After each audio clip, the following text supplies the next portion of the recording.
शक्ति जो 99% है।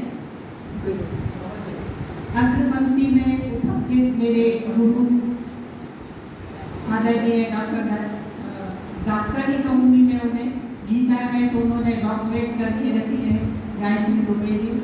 और मेरी बहुत पुरानी गुरु 6वीं क्लास में पढ़ाने वाली आदरणीय नेमा मैडम, और हिंदी की सेवा में अपने भावों को समर्पित करने वाली वे सभी रचनाकार जिन्होंने इस पुस्तक को इस रूप में आज विमोचन के लिए तैयार किया है, आप सभी का मैं अभिनंदन करती हूँ, हार्दिक स्वागत। समीक्षित कृति गाथा वीरांगनाओं की एक संपादित कृति है। संपादक श्रीमती सीमा जाट दमो, प्रकाशक कृष्णा कंप्यूटर सागर, संस्करण दिसंबर 2022, पृष्ठ 105, मूल्य 175 रुपये। कविता से पृथक एक गद्य के रूप में इस कृति का आलेखन हुआ है, इस कृति की रचना हुई है। इस कृति में 25 आलेखों का संकलन है। आलेखन कला से पूर्व इस कृति की 25 महिला रचनाधर्मी समाज के विभिन्न कार्य क्षेत्रों का प्रतिनिधित्व करती है। वे अध्यापिका है, समाजसेवी है, पत्रकार है, रंगकर्मी है, इंजीनियर है, लोक सेवा केंद्र संचालिका है और साहित्यकार है। मैं सर्वप्रथम कृति की संपादिका श्रीमती सीमा जाट और एक 25 रचनाकारों का हार्दिक अभिनंदन करती हूँ और साथ में उनका धन्यवाद ज्ञापित करती हूँ कि उन्होंने मुझे इस कृति की समीक्षा करने के लिए यह सुअवसर प्रदान किया। इस कृति की सबसे बड़ी महिमा या इसका सबसे जो आकर्षक भाव है वो यह है कि यह सुदीर्घ भारतीय इतिहास में लुप्त प्राय हो रही वीरांगनाओं की गाथा का सफल पुनर्गान करने का अवसर प्रदान करती है। कृति की समीक्षा करने के पूर्व मैं समीक्षा की बात कहना चाहूँगी। हम हिंदी में समीक्षा का सामान्य अर्थ विवेचना, समालोचना, आलोचना, आदर्श, गुण दोष विवेचना जैसे शब्दों से करते हैं, परंतु यह जो कृति है संपादित कृति गाथा वीरांगनाओं की, यह इन सारे मापदंडों से पृथक समीक्षा के किसी भी ऐसे मापदंड को लेकर समीक्षा की बात नहीं करती है जो हिंदी साहित्य जगत में विद्यमान है। मैं केवल समीक्षक का दृष्टिकोण रखना चाहती हूँ। वैसे मैं समीक्षक नहीं हूँ, मैंने एक पाठक की भांति पुस्तक को पढ़ा है और मैं कृति की उपादेयता का परिचय देने का प्रयास कर रही हूँ। इसे आप हिंदी साहित्य की समीक्षा दृष्टि से देखने का कष्ट ना करें तो ज़्यादा अच्छा होगा। यह मेरे लिए शायद आपकी तरफ से बहुत बड़ा उपहार है। यह कृति जो है स्त्री शौर्य की अमृत गाथा, इसे मैंने स्त्री शौर्य की अमृत गाथा कहा है। जब भी हम लेखन करते हैं, साहित्य के क्षेत्र में पदार्पण करते हैं, साहित्य जगत से जुड़ते हैं, तो हम कहते हैं लेखन की साधना जीवन की मरुभूमि में अंतः सलीला की भांति प्रवहमान हो जाती है। और साहित्य साधना यदि हम कहें तो वह पूरी भावुकता नहीं है, वह सच्चे अर्थों में कर्म भूमि। और साहित्य को जब हम गहन दृष्टि से देखते हैं, उसका अध्ययन करते हैं, उन सब चीज़ों को आत्मसात करते हैं, तो हमारे सामने यही स्पष्ट होता है कि साहित्य जो है वह युग जीवन का प्रत्यक्ष और अप्रत्यक्ष निरूपण करता है। और जो सृजनशील व्यक्तित्व होते हैं वे सदैव ही समाज, परिवेश और परंपरा से प्रभावित रहते हैं। इससे पृथक होकर के साहित्य का सृजन नहीं हो सकता।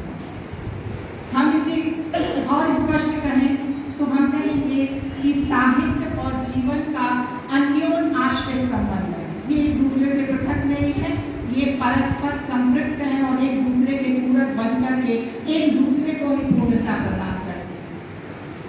और इसी का पर्याय है कृति, गाथा, वीरांगना।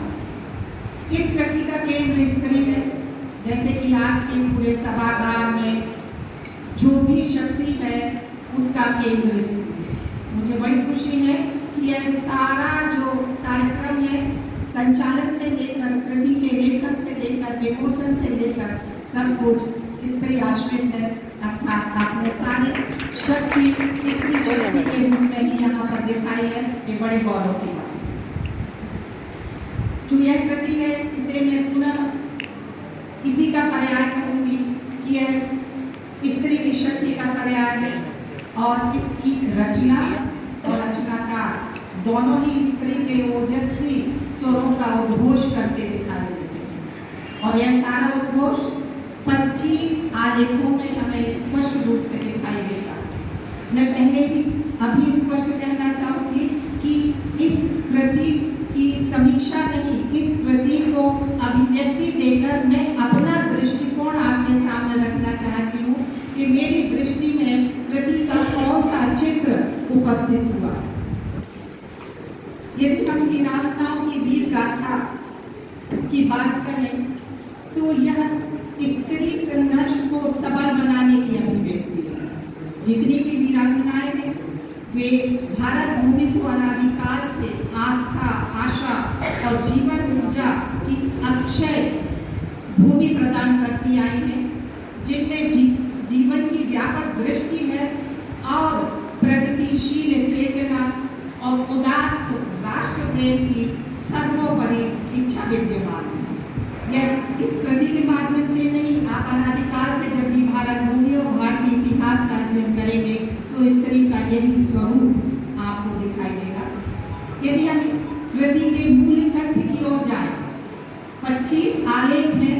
25 आलेख पूरी तरीके से वीरांगनाओं के जीवन वृत्त को स्पष्ट करते हैं, परंतु मैंने कृति को परखने का, उसके ऊपर अपनी बात रखने का प्रयास किया है। उसे इतिहास के पृष्ठों में देखना भी आवश्यक है। इस कृति का मूल तथ्य भी राष्ट्र प्रेम और समर्पण। कृति के 25 आलेख भारतीय इतिहास की पृष्ठभूमि के कालक्रम में विभाजित किए जाएं तो उन्हें क्रमानुसार इतिहास के पृष्ठों में देखा जा सकता है। यदि हम भारतीय राष्ट्रीय इतिहास की बात करें तो उसका 1200 ईस्वी तक का जो कालक्रम है उसे हम प्राचीन युग कहते हैं। 1200 से 1500 ईस्वी तक का जो युग है उसे हम मध्य युग कहते हैं, जिसे दिल्ली सल्तनत के नाम से भी जाना जाता है।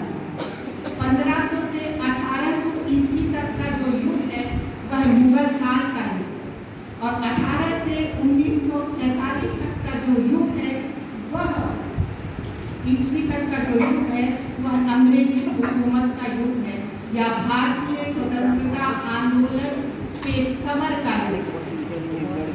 इस कृति में यदि हम इस काल विभाजन को देखें और 25 वीरांगनाओं के जीवन वृत्त को यदि हम विभाजित करें तो 1200 से 1500 ईस्वी के मध्य युग की एक वीरांगना मुला गाकू की शौर्य गाथा इस कृति के इतिहास की साक्षी बनकर आई। 1500 से 1800 ईस्वी के मध्य युग की बात करें तो इस कृति में 6 वीरांगनाओं की शौर्य गाथा भारतीय इतिहास की शौर्य गाथा के साक्ष्य प्रस्तुत करती है। 1800 से 1947 तक के स्वाधीनता आंदोलन के युग की बात करें तो जो कि सर्वाधिक स्मरणीय और स्वाधीनता समर का सर्वोपरि काल रहा है, इसमें इस काल की 18 वीरांगनाओं की शौर्य गाथा का काम प्रस्तुत हुआ। तो इस प्रकार ये 25 वीरांगनाओं का चित्र और उनका जीवन वृत्त किया गया है। हम अपने समाज में भारतीय स्त्री का जो रूप देखते हैं तो आप अनादिकाल से यदि इसे देखना आरंभ करें, वह जो वैदिक भूमि रही है, वेद रहे हैं, तो भारत की स्त्री, धरित्री, कल्याणी, शक्ति, देवी, लक्ष्मी, सरस्वती जाने कितनी भी विशिष्ट उपमाओं से प्रतिष्ठापित होती रही है, सम्मानित होती रही है। परंतु इस कृति के माध्यम से हम इन सारे नामों से पृथक उसकी प्रतिष्ठा एक वीर योद्धा की भूमिका में करते हैं। और इतिहास साक्षी है कि भारत भूमि अपनी मेधा और अपने पराक्रम में सदैव वीर भाव पूजित रही है और वीर प्रसूता रही है। ऐसी ही वीर प्रसूता वीरांगनाओं ने भारतीय राष्ट्रीय इतिहास को सम्मानित किया है और इस कृति के माध्यम से हम उन्हें पुनः स्मरण करके स्वयं सम्मानित और गौरवान्वित होने का प्रयास करते हैं। अब इस कृति में जिन वीरांगनाओं का उल्लेख है, यदि हम उनका विभाजन करें कि ये वीरांगनाएं समाज के किस क्षेत्र से संबंध रखती हैं, तो आप वैदिक युग से ही यदि देखें तो ऋषि पत्नियां भी बहुत विद्वान हुआ करती थी। उनके कौशल का वर्णन हम जगह जगह पढ़ते हैं। ऐसे ही कौशल यदि हम भारतीय इतिहास में देखने का प्रयास करें तो ये वीरांगनाएं मात्र वीरांगनाएं नहीं है कि उन्होंने साहस के बल पर अपने आप को स्थापित किया है या आज हम उन्हें स्मरण कर रहे हैं। ये तेजस्विनी वीरांगनाएं हैं, स्वाभिमानी वीरांगनाएं हैं, क्रांतिकारी वीरांगनाएं हैं, मुगल आक्रांताओं की बर्बरता और विलासिता का विरोध करने वाली वीरांगनाएं हैं, राजवंश की रक्षक रानी वीरांगनाएं हैं, अंग्रेजी हुकूमत से लोहा लेने वाली स्वाधीनता समर में अदम्य साहस का संदेश देने वाली वीरांगनाएं हैं, वीरोचित गुणों से संपन्न वीरांगनाएं, कुछ शिक्षित वर्ग की वीरांगनाएं भी हैं, कूटनीति की वीरांगनाएं भी हैं, निर्धन वर्ग की वीरांगनाएं भी हैं, दलित और पिछड़े वर्ग की वीरांगनाएं भी हैं। मेरा कहना ये है कि वीरता का भाव किसी शिक्षा, दीक्षा या विशेष स्थान के लिए नहीं है, वह आपके अंदर से ही प्रस्तुत होता है और इन सभी ने अपने अपने स्तर पर, अपने अपने स्थान पर भारतीय राष्ट्रीय इतिहास के स्वाधीनता आंदोलन में या उससे पूर्व के पराधीनता के समय में अपने साहस का परिचय दिया। ये सारी वीरांगनाएं मैं कहूँगी कि भारत की स्त्री रत्न रूपी मणिमुक्ताएं हैं। जितनी प्रतिभा और कौशल और वीरता का भाव इनमें विद्यमान है, वह किसी भारत के राष्ट्र प्रेम के साथ देश को आजाद कराने के लिए कभी भी कम नहीं हो सकता। हम आजादी का अमृत महोत्सव मना रहे हैं और इस कृति के माध्यम से हम स्त्री शौर्य की अमृत गाथा का यशोगान करते हैं। राष्ट्र कवि रामधारी सिंह दिनकर ने अपनी काव्य रचना चक्रवाल की भूमिका में लिखा है, राष्ट्रीयता मेरे व्यक्तित्व के भीतर से नहीं जन्मी, उसने बाहर से आकर मुझे आक्रांत किया। भारतीय इतिहास की एक एक वीरांगना सशक्तिकरण की एक पाठशाला है।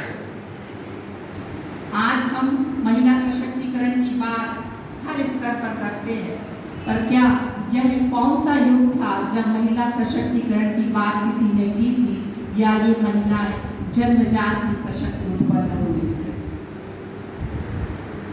यदि हम इन वीरांगनाओं के जीवन से सशक्तिकरण की शिक्षा लें तो इनके शील, सौंदर्य और शक्ति का जैसा अद्भुत सामंजस्य, जैसी आदर्शवादिता, मर्यादा प्रियता, उत्कृष्ट राष्ट्रीय भावना, सहृदयता और भावुकता में विद्यमान है, वह किसी सशक्तिकरण की वर्तमान पाठशाला से हमें प्राप्त नहीं हो सकती। हम प्रथम उल्लिखित वीरांगना मुला गाभरू से लेकर अंतिम बुंदेलखंड की वीरांगना पार्वती बाई और सहोदरा बाई राय तक की यात्रा को देखें जो इस पुस्तक में की गई है, तो वे बाल वीरता और स्त्री सशक्तिकरण का पुनर्पाठ करती दिखाई देती है। यदि हम सावित्रीबाई फुले की शिक्षा अलग और राष्ट्रीय स्त्री जागरण की बात करें तो वह प्रगतिशील स्त्री चेतना का शंखनाद है जो हमने उस युग में सावित्रीबाई फुले के माध्यम से सुनने का प्रयास किया। आज हम स्त्री प्रगति और स्त्री चेतना को लेकर बहुत बड़े बड़े दावे करते हैं, बड़े बड़े संस्थाओं का निर्माण करते हैं। सावित्रीबाई फुले ने क्या किया था? मात्र उन्होंने स्त्री शिक्षा की बात कही थी और उसी स्त्री शिक्षा के बल पर हम स्त्री सशक्तिकरण की बात एक बड़ी बड़ी योजना के रूप में करने लगे। तो शायद स्त्री शिक्षा ही स्त्री सशक्तिकरण की सबसे बड़ी आधारशिला है। ऐसी ही क्या कहना चाहिए, भारतीय इतिहास की बहुत सी वीरांगनाओं के जीवन के ये कष्टप्रद क्षण रहे हैं जिनका उल्लेख उनके जीवन वृत्त के माध्यम से हुआ है। यदि हम भारतीय इतिहास के उन पृष्ठों को देखें जिनमें स्त्री शोषण और दमन के अतिरंजित पक्षों को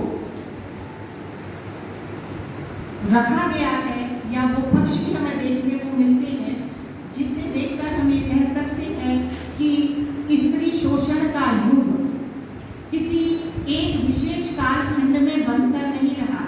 स्वतंत्रता से पूर्व भी स्त्री शोषण की ऐसी बर्बरता, क्रूरता हमें देखने को मिलती है और इस कृति के माध्यम से स्त्री शोषण और क्रूरता की शिकार नांगेली नाम की वीरांगना के माध्यम से किया गया है।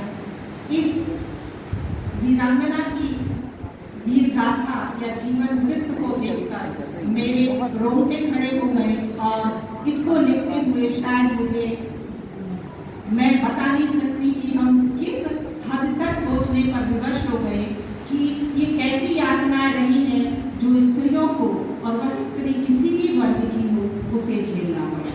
तो हम कह सकते हैं कि ये स्त्री के शोषण करने वाले किसी भी युग की विकृतियों का नग्न यथार्थ है, नग्न चित्रण है, नग्न नर्तन है, जो हम भारतीय इतिहास की वीरांगनाओं के जीवन वृत्त से देख सकते हैं या उससे शिक्षा ले सकते हैं।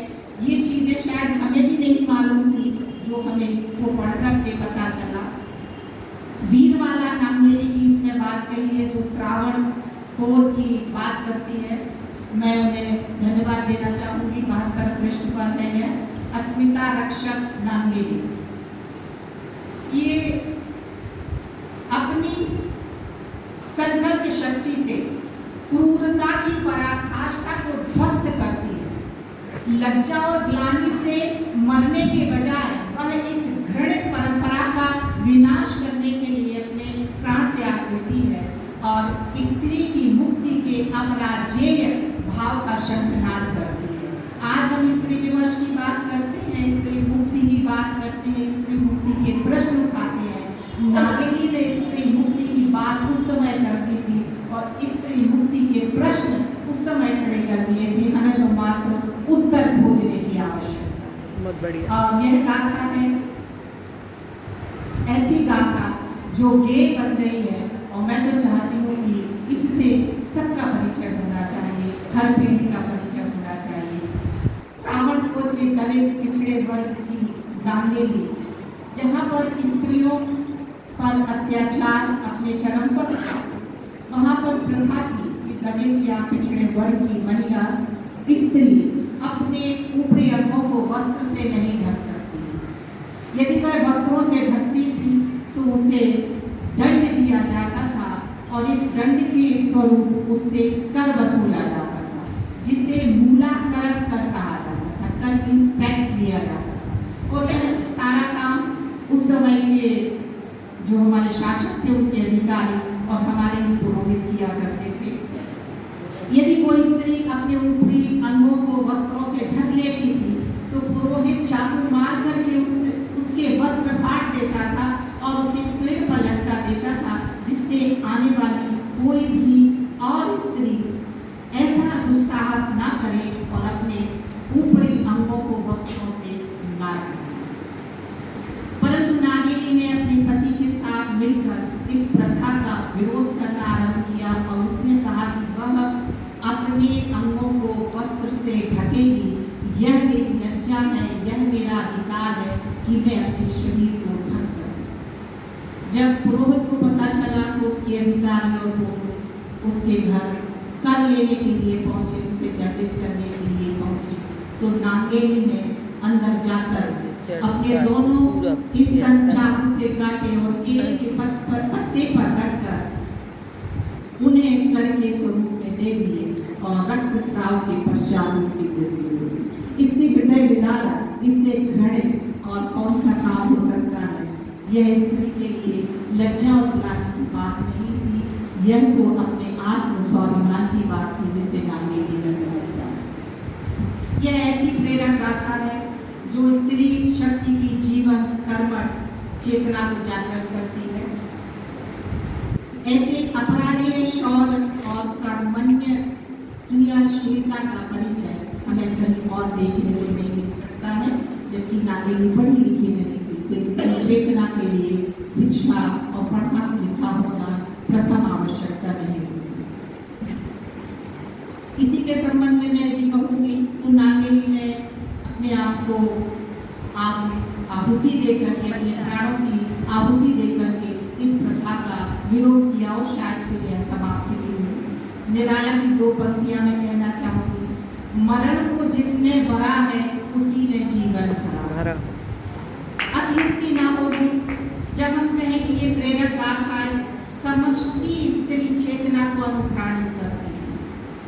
यदि हम स्त्री चेतना के शौर्य का इतिहास देखें तो वह पुनरुत्थान और पुनर्निर्माण की बात करता है। यह कृति ही वीरांगनाओं के माध्यम से महिला सशक्तिकरण का पुनर्पाठ करती दिखाई देती है। इससे अच्छा महिला सशक्तिकरण का संदेश हमें और कोई नहीं दे सकता है। वीरांगनाओं की वीर गाथाएं स्त्री की दुर्बलता, पराजय, अत्याचार, त्रस्त और अस्त व्यस्त जीवन शैली में शक्ति संपन्न ऊर्जा का संचार करती है। प्रलय और सजन की पर्याय स्त्री जो वीरांगना के रूप में हमारे सामने उपस्थित हुई है, वह सतत विकास की बात और विकास का मार्ग हमें प्रशस्त करती है। महादेवी वर्मा की पंक्तियां मैं कहना चाहूंगी जो स्त्री के लिए ही है। चिर सजन आंखें कुनीदी आज कैसा व्यस्तवाना, जाग तुझको दूर जाना। अचल हिमगिरी के हृदय में आज चाहे कम बोले, या प्रलय के आंसुओं में मौन अनिश्चित व्योम रोले। आज भी आलोक को डोले तिमिर की घोर छाया, पर तुझे है नाश पथ पर चिन्ह अपने छोड़ जाना, जाग तुझको दूर जाना। और यह जागृति हमें इन वीरांगनाओं की गाथाओं से प्राप्त होती है। ये शौर्य गाथाएं वर्तमान जीवन और जगत के प्रगति मूलक मनोभावों की नियोजना का साहित्य है। यदि आपने यह जीवन नृत्य लिखा है तो सच्चे साहित्य का सृजन किया है। ऐसा साहित्य जो सच्चे अर्थों में हमारे समाज को सद्मार्ग की ओर ले जाएगा।